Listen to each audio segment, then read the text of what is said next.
오늘 우리가 읽은 말씀을 가지고 하나님의 휘파람이라는 제목으로 말씀을 나눌 때 우리에게 깨닫는 은혜가 있기를 바랍니다. 오늘 말씀을 보면 하나님께서도 휘파람을 부르신대요. 참 성경은 굉장히 참 표현력이 참 놀라운 것 같아요. 하나님이 휘파람을 부신다. 참 많은 이유가 있겠지만 오늘 하나님이 왜 휘파람을 부시는지 우리 말씀을 통해 깨닫고 또 저와 여러분들도 그리고 또 이 땅에 하나님을 모르는 많은 사람들이 하나님의 휘파람을 들을 수 있는 그런 날들이 속히 오기를 바라며 그 날들이 속히 오기를 바라며 우리 함께 기도하고 하나님의 말씀을 증거하는 우리가 되었으면 좋겠습니다. 이스라엘 역사 속에서 하나님은 영원히 이스라엘 백성들이 하나님이 되시고 그리고 그들을 영원히 지켜주실 것이라고 이렇게 약속하셨던 것을 우리가 출애굽기나 민수기에서 볼 수가 있습니다.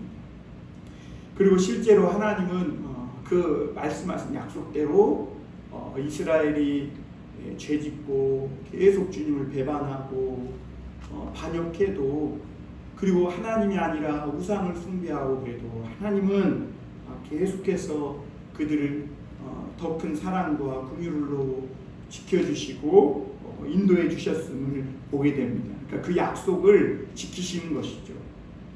그런데 여러분 우리가 잘 알다시피 이 열왕기하에서 보면 결국 북이스라엘은 일찍 망하게 되고 이 남유다라는 유다 왕국도 주전 586년에 이 바벨론에 의해서 망하고 없어져 버리게 됩니다. 그 우리가 볼 때 왜 하나님이 그 약속을 지키지 않았을까? 하나님의 사랑이 거기까지인가? 왜 하나님은 끝까지 지켜준다고 해놓고 안 지켜주셨을까? 이런 의문을 갖게 됩니다. 여러분 우리가 건물을 지을 때 보면 건물이 중요한 게 겉이 아무리 화려해도 그 속에 뼈대가 중요해요. 지금 요런 거를 들보라 그러거든요. 이런 벽들은 별로 중요하지 않아요. 이 들보라는 게 중요하거든요. 이런 것들은 아무리 겉이 화려하지 않아도 이 골조만 제대로 딱 든든하게 서 있으면 얼마든지 이 건물은 다시 멋지고 화려하게 리모델링 할 수 있어요. 그런데 지금 이 대들보 안에 엄청난 이 철근과 많은 시멘트가 이렇게 들어갔거든요. 그런데 이걸 부실 공사를 하게 되면 건물 전체를 다 무너뜨리고 다시 지어야 하는 것입니다. 그런데 여러분 우리가 얼마 전에 광주에서도 그 아파트를 짓는데 아파트가 그냥 막 부셔져 내리잖아요. 그게 왜 그러냐면 그 골조 안에 그 중요한 대들보 안에 들어가야 할 철근과 콘크리트가 제대로 들어가지 않았기 때문에 부실 공사한 거죠. 그러니까 아무리 우리나라에서 내노라 하는 건설사가 화려하게 지은들 이 골조가 튼튼하지 않으면 금방 무너져 내리고 큰 재앙으로 바뀌게 되는 겁니다. 그런데 여러분 우리가 건물만 부실 공사가 있는 게 아니라 교회도 그럴 수 있고 우리의 믿음과 신앙도 부실 공사가 있다는 겁니다. 그 예수님이 말씀하셨어요. 예수님이 우리가 집을 짓 때 이 반석 위에 지어야지 모래 위에 집을 지으면 창수가 나고 홍수가 날 때 다 떠내려가 버립니다. 그래서 우리가 집을 지을 때 반석 위에 튼튼한 기초 위에 져야 된다 이렇게 말했고 사도 바울도 우리가 이 신앙생활하는 것은 집을 짓는 것과 같은데 이때 이 마지막 때 하나님의 공력이 나타날 때 그때 나무나 지푸라기나 이런 것들로 짓는 것들은 다 불타가지고 없어져 버린다는 거예요. 그게 뭘로 줘야 되느냐? 금이나 은과 같이. 그러니까 7번 풀무불에 단련한 그런 정금과 같은 아주 정결하고 깨끗하고 든든한 그런 것들로 지어야지 나중에 하나님의 공력이 나타날 때 불타지 않고 견딜 수 있다는 것입니다. 그런데 여러분 마치 이 외벽만 든든하고 그 골조는 외벽만 그럴싸하고 그 뼈대가 부실공사라면 결국은 모든 걸 다 무너뜨리고 다시 세워야 하는 것입니다. 그건 리모델링이 안 돼요. 하나님은 이 이스라엘을 향한 큰 비전을 가지고 계셨어요. 그러니까 이스라엘이라는 그 한 민족만 본 게 아니라 그 민족을 통해서 온 세계를 바라보시며 온 세계에 있는 하나님을 모르는 이방의 민족까지 하나님이 다 불러 모아서 아주 큰 나라, 큰 집을 짓고자 하는 그런 계획이 있으셨어요. 그래서 하나님은 이스라엘 백성들이 무엇보다 그 집을 짓기 위해서는, 그런 나라를 세우기 위해서는 말씀 위에 굳게 세워지기를 원하신 것이죠. 그래서 오늘 말씀의 마지막에 보면 하나님이 그들로 고난의 이 바다를 지나게 하셨고, 그 과정 속에서 온전히 하나님의 말씀만 붙들게 하는 것을 볼 수가 있습니다. 그러니까 하나님이 이 영원히 지켜주겠다는 그 약속을 하시고, 그 약속을 안 지키셔서 이 이스라엘과 유다를 망하게 한 게 아니라, 하나님께서는 오히려 그 고난의 바다를 통과하게 하셔서 그들이 정말 하나님만 말씀만 붙드는 정말 골조가 아주 튼튼한 그런 사람들이 되어서 나중에 하나님이 그 위에 큰 나라를, 위대한 하나님 나라를 세우려고 그렇게 하신 것이죠. 하나님은 세계에 흩어졌던 자들을 모으시고 위대한 하나님의 나라를 세우고 이제 다시는 그들을 버리지 않겠다. 그래서 그들로 지금 튼튼한 이 기초, 튼튼한 골조가 되게 하기 위해서 그 고난의 바다를 통해 자꾸 이 헛것만 붙잡는 그런 거 말고 정말 이 든든하고 어떤 시련과 고난이 와도 무너지지 않는 그런 말씀 위에 세워진 든든한 기초가 되게 하기 위해서 고난의 바다를 지나게 하셨다, 이렇게 말씀합니다. 그러므로 여러분, 우리도 하나님의 축복을 받되 부도나지 않는 축복을 받는 그 비밀을 배워야 됩니다. 그러니까 겉만 화려한데 그냥 조금만 환란이 있으면 우르르 무너져 내리는 그런 거는 그 부실공사예요. 그러니까 그런 신앙, 그런 교회는 정말 하나님께서 어떻게 고칠 수가 없어요. 여러분, 우리가 그러지 않기 위해서 하나님은 우리로 하여금 때로는 죽은 자와 같이 모든 것이 망해서 존재 자체가 사라져버린 것처럼 그렇게 포로로 또 세계 곳곳에 뿔뿔이 흩어져 이렇게 망하는 것 같지만, 사실은 그것을 통해 하나님이 더 큰 집을 짓고자 하는 그런 계획을 세우시는 것이죠. 그러니까 우리가 하나님을 다 이해할 수 없어요. 우리는 망하는 것 같고 우리는 고난당하는 것 같지만 오히려 하나님은 그것을 통해 놀라운 비전과 축복을 주시고자 하는 것이죠. 그러므로 오늘 말씀을 통해 우리가 생각해 볼 것은, 첫 번째로 더욱 견고해진 유다 사람들을 우리가 볼 수가 있습니다. 포로에서 돌아온 유다 백성의 수는 물론 1차, 2차, 3차 이렇게 있지만 처음으로 돌아온 포로의 수가 약 5만 정도밖에 안 됐어요. 그러니까 그 당시에 포로로 잡혀간 사람들이 60만 명인데 거기에 5만 명 정도가 밖에 안 돌아왔으니까 얼마나 엉성했겠습니까? 그런데 이 포로에서 돌아온 그 유다 백성이 겉으로는 엉성해 보였지만 사실은 굉장히 강한 자가 돼서 돌아오는 거예요. 그들이 이전과 다른 특징이 있는데 뭐냐면, 그들이 비록 이전에 비교할 때 숫자도 엄청나게 줄고 겉은 약해 보이고 엉성해 보였지만 그들에게 또 아주 강한 특징이 있었는데, 그것이 뭐냐면 하나님의 말씀의 맛을 보고 하나님의 말씀이 얼마나 소중한지를 깨닫는 자가 되어서 돌아온 거예요. 그러니까 겉은 약해 보이지만 그 속은 아주 하나님의 말씀을 신뢰하는 든든하고 아주 강한 그런 군사처럼 변모해서 돌아온 것이죠. 오늘 6절에 보면 내가 유다 족속을 견고하게 하며 요셉 족속을 구원할지라, 내가 그들을 긍휼히 여김으로 그들이 돌아오게 하리니 그들은 내가 내버린 일이 없었음 같이 되리라. 나는 그들의 하나님 여호와라. 내가 그들에게 들으리라. 이렇게 말씀했어요. 처음 유다 족속이 돌아올 때는 연약해 보이고 엉성해 보였어요. 마치 판잣집처럼 그냥 작은 바람만 불어도 후루룩 날아가 버릴 것 같았어요. 그런데 이 포로에서 돌아온 유다 백성에게는 누구도 흉내낼 수 없는 아주 중요한 그 특징이 있었는데, 그것이 뭐냐면 하나님의 말씀을 절대적으로 신뢰하고 믿는 신앙, 그 믿음인 거예요. 하나님의 말씀이라면 좋은 말씀도 아멘, 책망의 말씀도 아멘. 전에는 그러지 않았거든요. 전에는 하나님의 말씀을 귓등으로 듣고 배신하고 하나님의 말씀을 순종하지도 않고 거역하고 그랬거든요. 그런데 이 포로 생활 70년을 하면서 그들이 완전히 다른 사람으로 돼서 변화되어서 돌아왔는데, 하나님을, 이 말씀을 얼마나 신뢰하는지, 하나님의 말씀이라면 어떤 것도 아까워하지 않는 그런 그 마음, 그 신앙으로 변화되어서 돌아온 것이죠.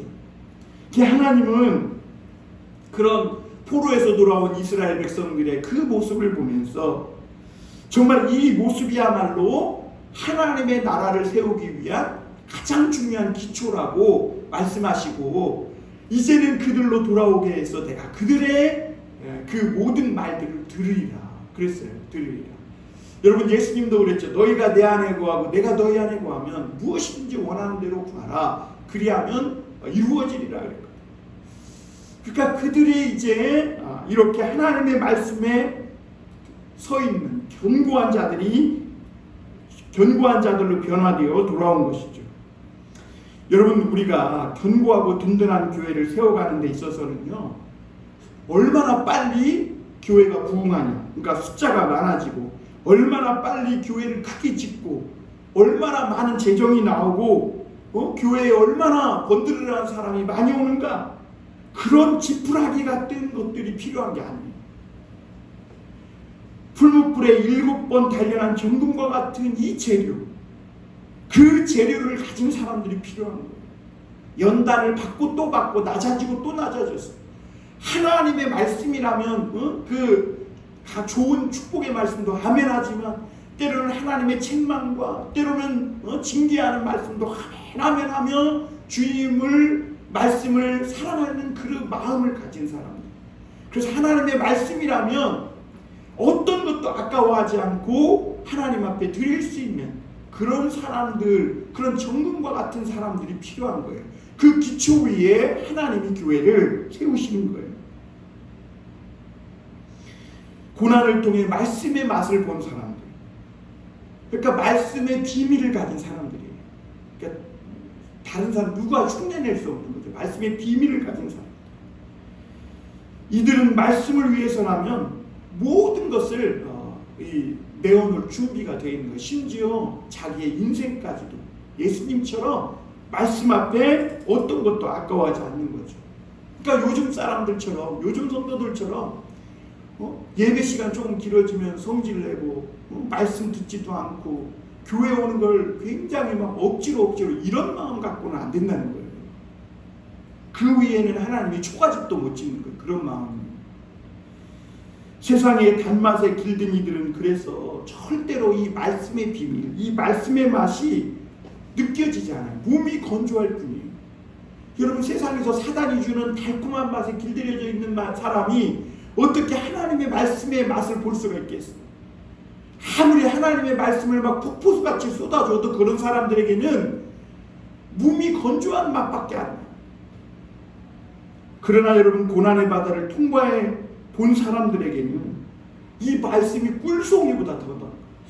꿀송이보다 더다. 그 유다는 포로 생활 70년을 보내면서 겉으로는 굉장히 초췌해지고 약해지고 정말 보잘것없는 것 같이 그렇게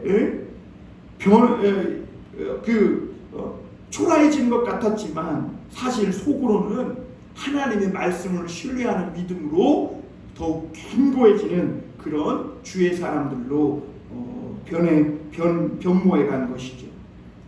여러분, 야곱도 자기 집안에 하나님, 아브라함부터 내려오는 그런 하나님의 놀라운 축복이 있다는 것을 알았어요.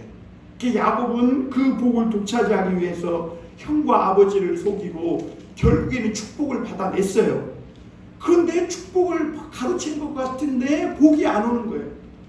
그리고 결국에는 형한테 죽을 위협을 당하고 그 삼촌 라반으로 도피하다가 광야 한복판에서 참이슬을 맞으면서 돌베개를 베고 잠을 잘 수밖에 없는 그런 형편이 되었는데, 그때 하나님을 만나고 비로소 그가 복이 어디 있는지를 깨닫게 되는 걸 볼 수가 있습니다. 그래서 오늘 하나님은 그 6절 말씀에 보면 요셉 족속을 구원할지라 그랬어요. 요셉 족속을 구원할지라. 여러분, 여기서 요셉 족속은 북이스라엘을 말하는데요, 북이스라엘은 완전히 망해가지고 사라져버린 줄 알았거든요. 그런데 그 요셉을 하나님이 구원하신다는 거예요. 왜 그럴까요? 이스라엘이 온전하려면요, 유다만 갖고 안 되거든요. 북이스라엘과 남유다가 하나가 돼가지고 요셉 족속이 하나님의 말씀 가운데 돌아와서 한 나라가 될 때, 그때 이스라엘이 견고해지는 거거든요. 그래서 하나님은 우리 인간의 눈으로 보면 요셉 족속이 뿔뿔이 세상에 흩어져서 흔적조차 없이 사라진 것 같지만, 하나님은 다 기억하시고 이 요셉 족속까지 구원하신다는 거예요. 요셉의 두 아들, 사실 므낫세와 에브라임은 애굽 제사장의 딸의 아들입니다. 그러니까 이 므낫세와 에브라임은 애굽의 혼혈족이고 애굽 언어를 쓰고 애굽 생활을 한 그런 청년들이었던 거죠. 그런데 나중에 요셉이 그 에브라임과 므낫세를 데리고 아버지에게, 그 야곱에게 와서 축복을 받고, 야곱도 두 손자를 자기의 손자가 아니라 아들로 입양해서 축복하는 것을 보게 돼요. 그래서 요셉 지파는요, 두 지파가 됩니다. 두 지파가, 에브라임 지파와 므낫세 지파 두 지파가 되는 거죠. 여러분, 이스라엘은 장차 고난을 통해 말씀의 맛을 보고 견고해져서 위대한 하나님의 나라를 세우게 될 것임을 하나님이 말씀하고 있는 거죠.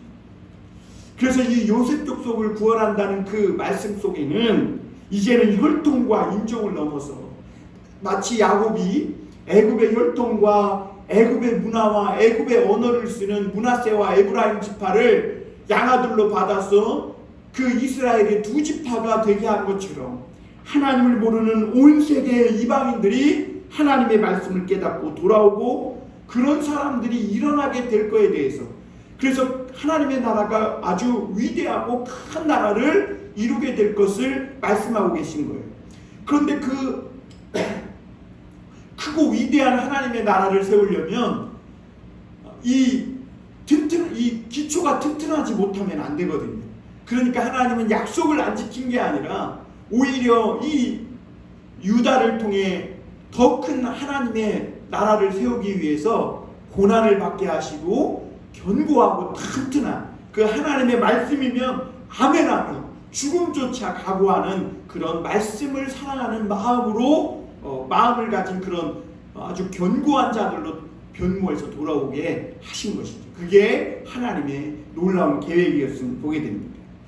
그리고 두 번째로 생각해 볼 것은 변화되고 달라진 이스라엘입니다. 7절도 한번 보겠습니다. 에브라임이 용사 같아서 포도주를 마신 같이 마음이 즐거울 것이요, 그들의 자손은 보고 기뻐하며 여호와로 말미암아 마음에 즐거워하리라 그랬어요. 에브라임은 이스라엘 지파의 장자거든요. 장자 지파. 그러니까 하나님은 이 변화되고 이 장자 에브라임 지파를 변화되고 완전히 달라지게 할 것이라고 말씀하고 있는 겁니다. 여러분, 하나님이 구원하신 자의 어떤 특징들이 오늘 이 말씀 속에 설명되고 있는데요. 에브라임은 유력한 그 이스라엘의 12지파 중에 가장 유력한 지파였습니다. 그럼에도 불구하고 이 에브라임은 노예처럼, 그렇게 종처럼 살았어요. 마귀의 종이 되어서 세상을 따라서 세상의 유행을 쫓아 그렇게 살다가 결국에는 우상을 섬기고 세상을 쫓아 살다가 망해버린 겁니다. 그랬던 이 애굽의 노예요 종과 같이 살던 이 에브라임이 이제 하나님의 용사로 변모해서 하나님의 나라를 세우는데 크게 쓰임받을 것이다, 이렇게 말해요. 이 에브라임이 어떻게 하나님의 용사로 변모되는가, 그 과정의 민수기에 이렇게 잘 나와 있습니다. 처음 애굽에서 나온 이스라엘 백성들은요, 조금만 고생스러우면 원망불평했어요. 그리고 하나님 앞에 반항했어요. 그 시편 78편에 보면, 79편인가요? 보면 그 아삽의 마스길이 나오는데, 거기에 보면 이스라엘 백성들이 얼마나 하나님 앞에 배반하고 거역하고 대적한 그 배반의 역사가 나오거든요. 하나님은 그럼에도 불구하고 그들을 계속해서 사랑하시고 먹을 것과 마실 것을 충분히 주시는데도 그들은 그럼에도 불구하고 계속 반항하고 하나님 앞에 거역했음을 보게 됩니다. 그런데 놀라운 사실은요, 그 에브라임이 광야로 더 깊이 들어가면 들어갈수록 점점 더 그 애굽의 종과 같은 이 근성들은 벗겨져 나가고 하나님의 강한 군대로 변모해가는 것을 보게 됩니다.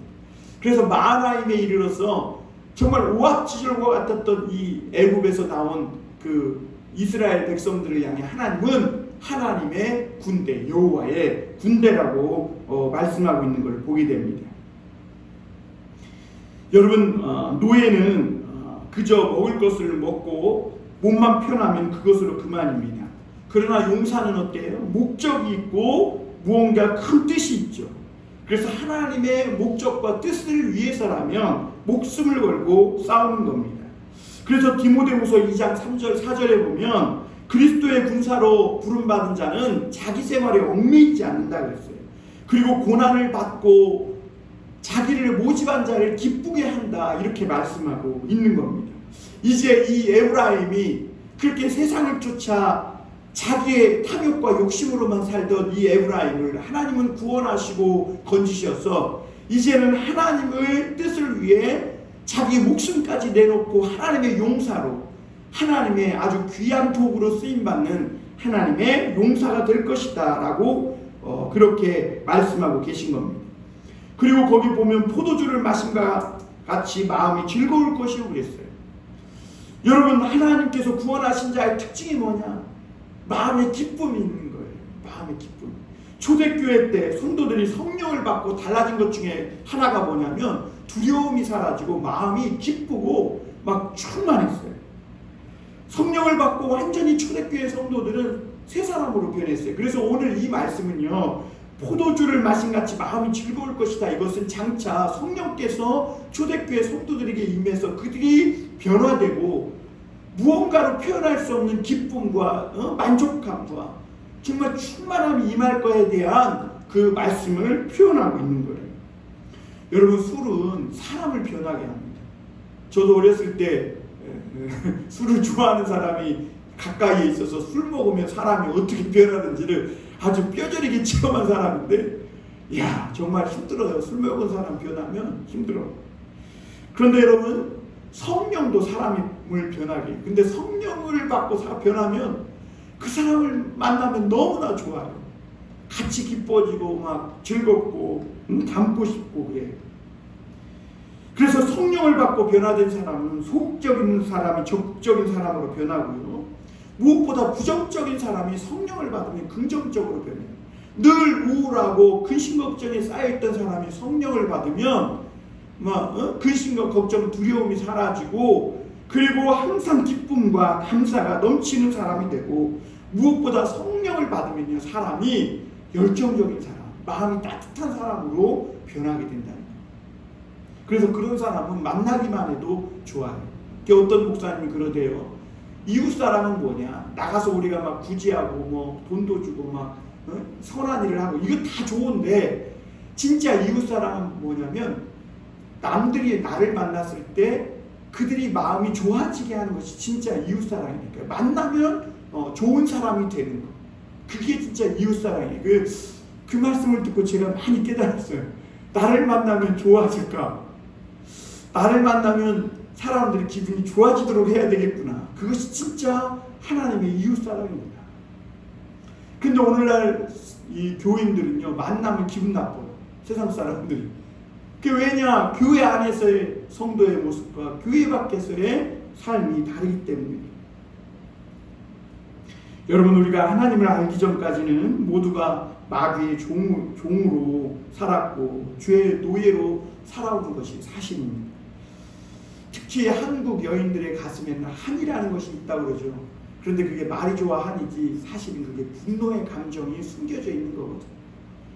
그런데 여러분, 그런 한이 서려 있는 그 여인들의 마음에도 성령이 임하면 그 한이 온데간데 없이 다 풀어지고 거기에 하나님이 주신 기쁨이 임하게 되는 거예요. 그 하나님이 주신 성령의 기쁨이 임하죠. 그 요한복음 4장에 보면 정말 남편을 5이나 뒀지만 그 부끄러워가지고 낮에 물길러 오는 그 수가성 여인, 그 마음에 얼마나 한이 됐겠어요. 자기 인생은 도대체 무언가. 그 한이 바뀌고 바뀌어 분노로 바뀐 거죠. 그런데 그 여인에게, 그 여인이 예수님을 만나고 성령을 받으니까 정말 그 한이 온데간데 없어지고 부정적인 사람이 긍정적으로 바뀌어서 물동이를 버리고 하나님의 예수님을 증거하는 그런 뜨거운 열정의 사람, 감사의 사람이 되는 것을 볼 수가 있습니다.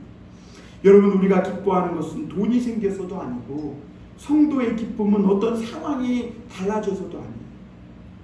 성도의 기쁨은 안에서부터 무언가 기쁨이 샘솟아. 막 밖에서 긁어도 막 안에서는 기쁨의 샘이 솟으니까 기쁨의 샘이 밖을 삼켜버리는 거예요. 예수님이 우리 안에 들어오시는 순간 하나님의 사랑과 따뜻함이 내 안에 어두운 그림자도 다 치워주시고 빛을 비춰주시고 그 안에 열정과 기쁨과 밝은 빛을 그림자 하나 없는 밝은 빛을 주시는 것을 보게 돼요. 내 영혼의 햇빛빛이 주영광처럼 그 노래처럼 그렇다는 거죠.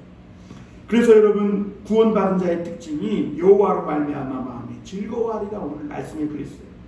믿는 자들 안에는 이렇게 하나님이 주시는 이 기쁨과 감사와 열정이 있는 거예요. 답답하고 힘든 일이 생겨도 그저 하나님 생각만 하면 좋은 거예요. 남편이나 아내가 속상하게 해도 하나님만 바라보면 소망이 넘치고 막 노래가 흘러나오고 찬양이 흘러나오는 것이죠. 때때로 어려운 형편을 만나면 불안하고 초조해지다가도 다시 하나님을 바라보면 걱정과 염려가 사라지고 그렇게 은혜가 임하게 되는 거죠. 여러분, 우리에게는 출애굽의 기적이 있는 겁니다. 여러분, 우리에게는 광야의 기적이 있는 거예요. 반석을 쳐서 물을 내고 하늘에서 만나를 내리시는 그 하나님의 은혜가, 그 기적이 믿는 성도들에게 있는 겁니다. 그러므로 사랑하는 성도 여러분, 우리가 사방에 우겨싸움을 당해도 아주 엎드러지지 않는 셈이, 그 셈의 근원이 우리 속에 있다는 것을 여러분 잊지 마십시오. 그래서 느헤미야도 정말 포로에서 돌아와서 절망 중에 그렇게 자신들의 초라한 모습을 보면서 비참하게 있는 그 백성들을 향해 뭐라 그래요? 여호와를 기뻐하라. 여호와를 기뻐하는 것이 너희의 힘이니라. 너희의 힘이니라. 우리는 여전히 광야길을 걷고 있어요. 하나님을 원망하고 모세를 원망해봐야 아무 도움 안 돼요. 세상을 불평해봐야 도움 안 돼요. 이제 우리 안에 있는 이 성령의 충만함을 이제 받은 자로서 기뻐하고 감사하며 모든 주어진 순간에 살아갈 때 그 한 사람도 낙오되지 않고 하나님이 약속하신 그곳에 모두 다 이르는 이것이 중요한 거예요.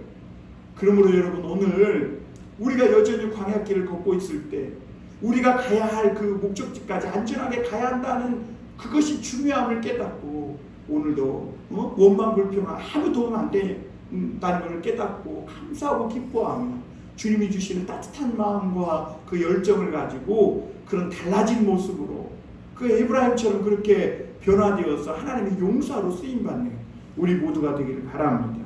마지막으로 한 가지 더 말씀드릴 것은 오늘 하나님께서 휘파람을 부신다는 것. 그래서 제가 이 휘파람 생각하니까 북한 노래 휘파람이 생각나더래요. 휘파람 휘파람. 우리 참 가족 중에도 휘파람을 잘 부는 사람이 있는데 휘파람을 잘 부니까 거기에 이렇게 주목하고 딴짓하다가 휘파람을 불면 거기에 눈이 가게 되는 거예요. 여러분, 우리가 모르지만 세상에는요 하나님이 필요한 사람이 많아요. 우리는 전도할 때 저 사람이 하나님을 믿을 건지 안 믿을 건지 알려주시면 좋겠지만 우리는 그걸 알 수 없거든요. 그래서 하나님은 우리가 때를 얻든지 못 얻든지 복음을 전하라고 말씀하세요.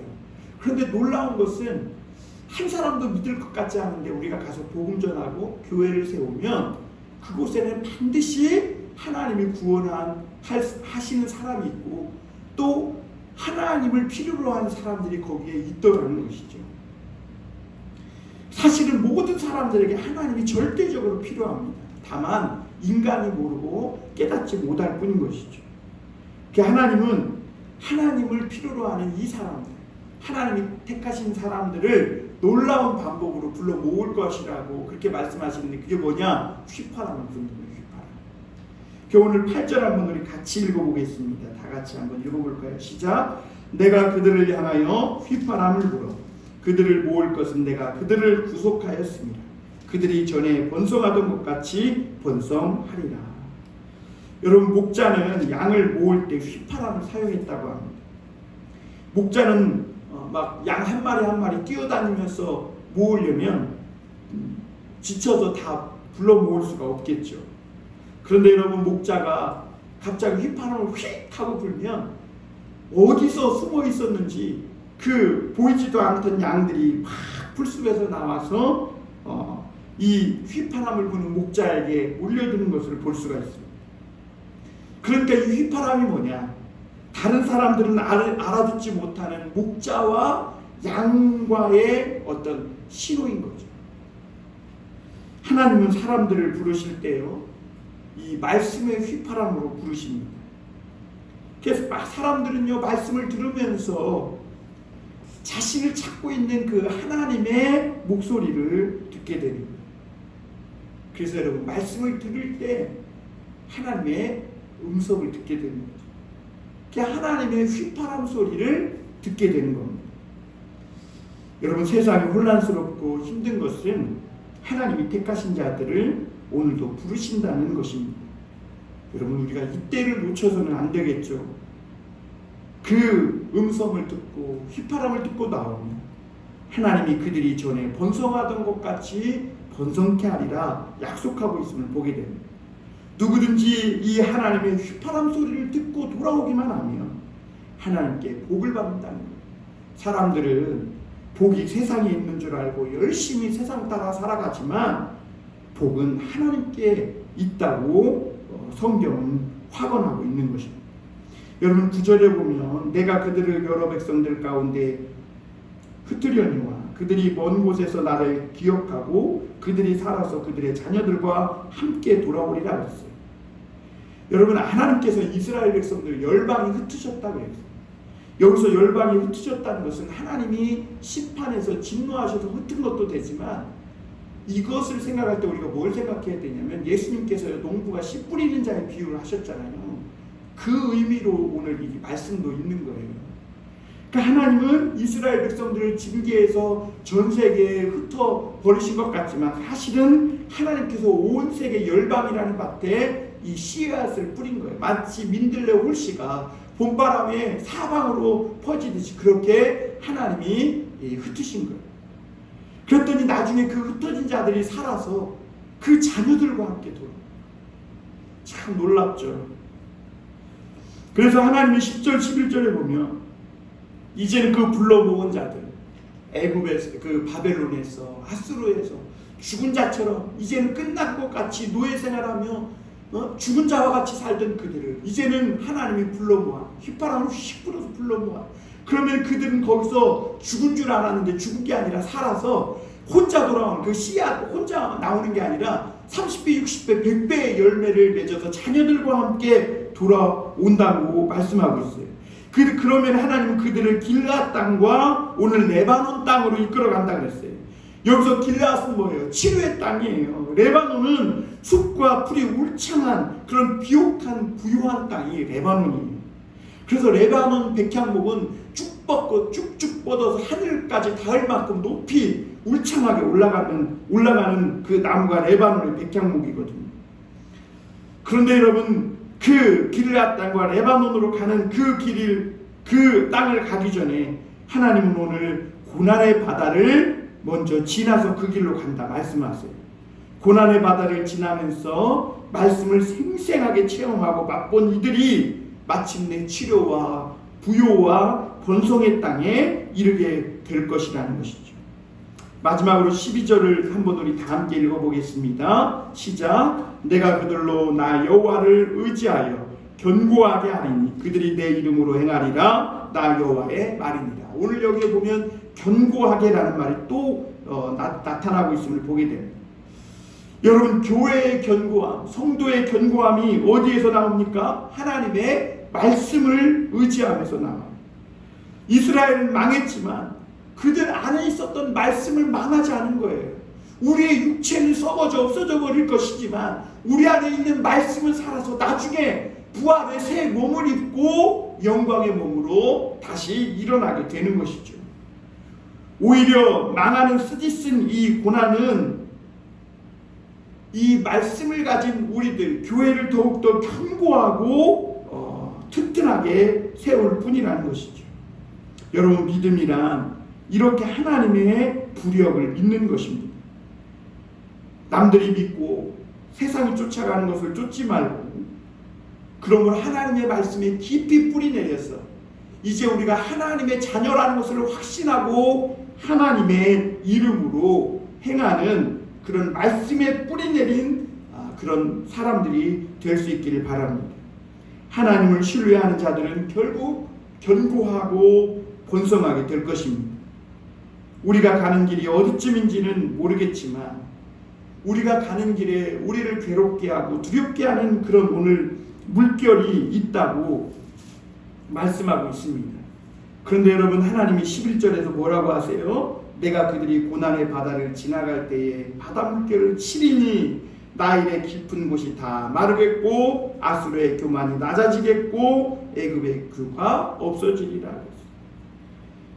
우리가 가는 길이 지금 어디쯤인지 모르지만 그리고 우리가 앞으로 가면서 어떤 두렵고 괴로운 물결을 만나게 될지 모르지만 그러나 하나님이 그 물결을 쳐서 성난 물결, 성난 바다도 잠잠케 하실 것이라는 것이죠.